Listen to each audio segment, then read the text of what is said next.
Selamat malam, my student. Assalamualaikum warahmatullahi wabarakatuh. Salam sehat buat kita semua.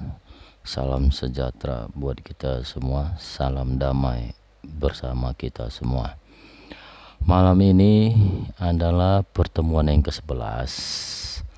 Sebentar lagi my student akan mengakhiri pembelajaran kita.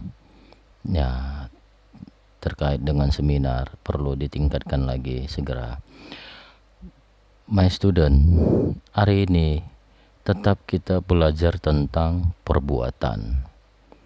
Ya, karena bagian dari percobaan, penyertaan dan gabungan tindak pidana itu adalah konsep di dalam suatu perbuatan. Jadi Anda harus memahami setiap ajaran perbuatan supaya Anda nanti ketika membahas sebuah kasus, Anda harus menilai di dalam suatu perbuatan itu menyalahi aturan atau bukan. Baik, topik kita hari ini adalah tentang ajaran perbuatan fisik. Ini hal yang menarik menurut saya di dalam perbuatan fisik. Mungkin di bayang-bayangan saudara adalah perbuatan fisik itu adalah suatu perkelahian, ya kan? Perbuatan fisik itu adalah perkelahian, atau bisa juga perbuatan fisik itu adalah suatu pembunuhan, ya kan? Pembunuhan, atau bisa juga perbuatan fisik itu suatu penganiayaan, ya, di pasal 551, ya, atau 351 nggak salah saya. Nah, antara itu penganiayaan, pembunuhan 363, ya, dan pembacokan itu termasuk pembunuhan atau bukan ya? Nah, bagian pembunuhan atau enggak pembacokan. Nah, ini terkait dengan ajaran perbuatan fisik. Nah, topik kita adalah tadi kembali adalah ajaran perbuatan fisik. Di dalam kepustakaan hukum pidana masih diwarnai dengan pandangan tentang perbuatan yang dipengaruhi oleh suatu wacana ilmu psikologi pada abad ke-18. Menurut pandangan ini, perbuatan dimaknai sebagai gerakan otot yang dikehendaki. Gerakan otot berarti ada tangan, bisa menampar, bisa memukul, bisa mengambil barang, ya, bisa mengambil barang itu pencurian tadi, bisa juga membuat minum, itu gerakan otot juga, ya. Semuanya bisa mengangkat barang, semua gerakan otot, ya, yang dikehendaki. Oleh karenanya, keberadaan gerakan fisik dan kehendak yang mendasari gerakan fisik menjadi faktor penting dalam menentukan gerakan tertentu sebagai suatu perbuatan. Ya, gerakan tubuh yang tidak didasari dengan kehendak tidak memenuhi suatu syarat perbuatan. Begitu pula kehendak tidak disertai dengan gerakan tubuh dianggap tidak memenuhi syarat sebagai suatu perbuatan, ya. Karena di dalam hukum pidana, tidak hanya memandang hanya pikiran semata. Memidana orang itu tidak hanya memandang pikiran semata. Oleh karenanya, perbuatan seringkali diartikan sebagai kontraksi otot yang dikehendaki atau yang digerakkan oleh tubuh yang dikehendaki, ya. Seperti contoh kasusnya di dalam kasus kopi sianida Jessica. Di sini hakim melihat adalah kontraksi otot dan gerakan tubuh si Jessica tadi di dalam hal merencanakan suatu pembunuhan, ya, di dalam hal merencanakan suatu pembunuhan. Dengan cara apa? Itu melalui CCTV dia lihat gerakan tubuh tadi, apakah gerakan tubuh itu memiliki faktor negatif atau gerakan otot itu memiliki faktor negatif terhadap terjadinya pembunuhan itu.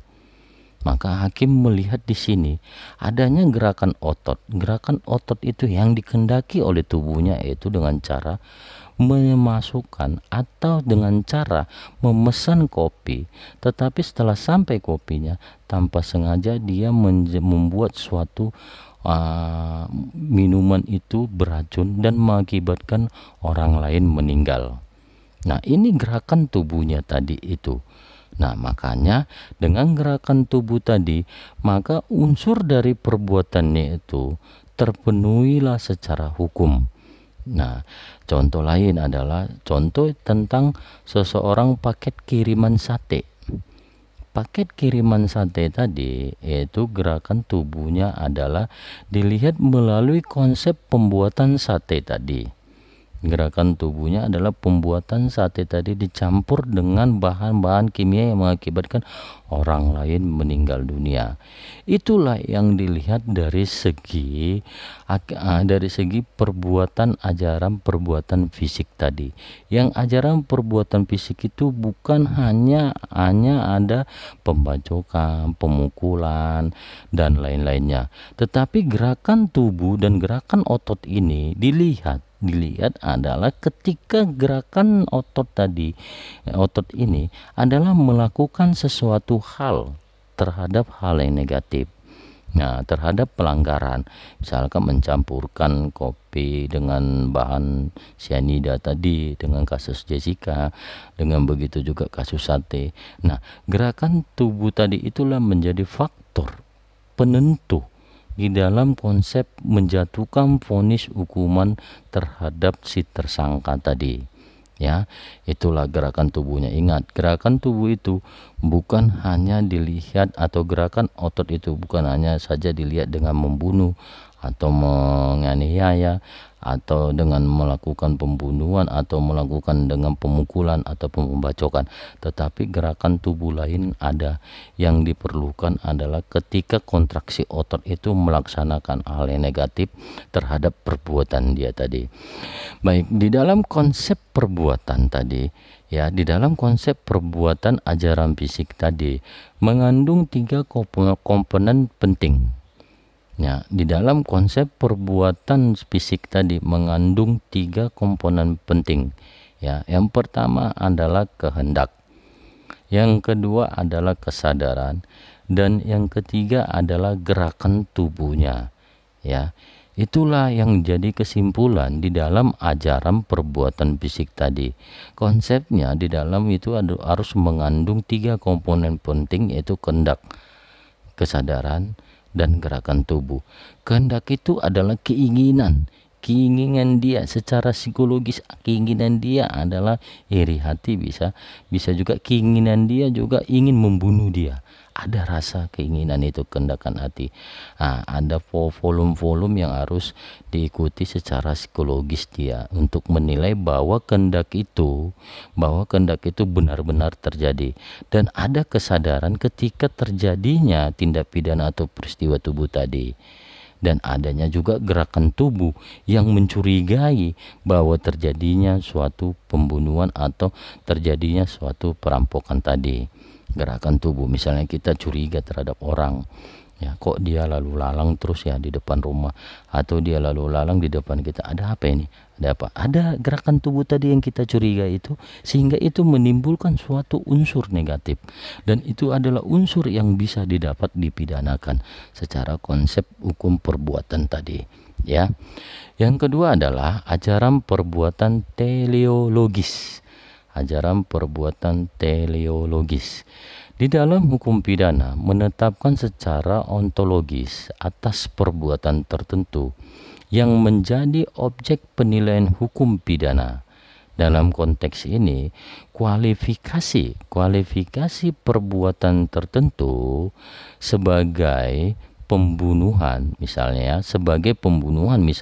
merupakan suatu kualifikasi yang bersifat ontologis yang dinilai secara hukum pidana.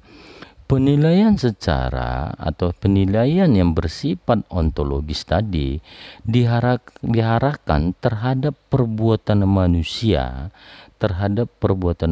yang dilakukan dengan sengaja sebagai objek penilaian. Dengan kata lain, bahwa pengertian perbuatan tidak dapat dipahami berdasarkan kausalitas yang mengacu kepada ilmu pengetahuan alam. Ya, ini tidak ada hubungannya konteks dengan ilmu pengetahuan alam. Ya, karena perbuatan berada di wilayah ilmu kejiwaan yang menentukan secara intensional bahwa perbuatan dan tujuan itu yang hendak dicapai. Sebaliknya, bahwa domain ilmu pengetahuan alam bukanlah merupakan bagian dari perbuatan manusia, tetapi suatu proses yang bergerak secara kausal dan mempunyai karakteristik yang bertolak belakang dengan perbuatan manusia. Ya, misalkan contohnya, wah, aku ada bisikan setan untuk membunuh dia. Ada bisikan untuk membunuh dia. Loh, gak mungkin. Ya, itu loh. Tidak ada hubungan hukum ilmu alam, katakanlah ilmu alam lah itu. Ada bisikan katanya ya bahwa aku harus membunuh dia, itu adalah tidak ada hubungan ilmu alam terhadap perbuatan manusia, karena manusia diberikan pikiran dan watak terhadap perbuatan dia itu. Nah, karena itu ada suatu unsur kesengajaan di antaranya itu bahwa dia memang unsur kesengajaan apa ya? Mungkin tanpa sengaja dia membunuhkan gitu.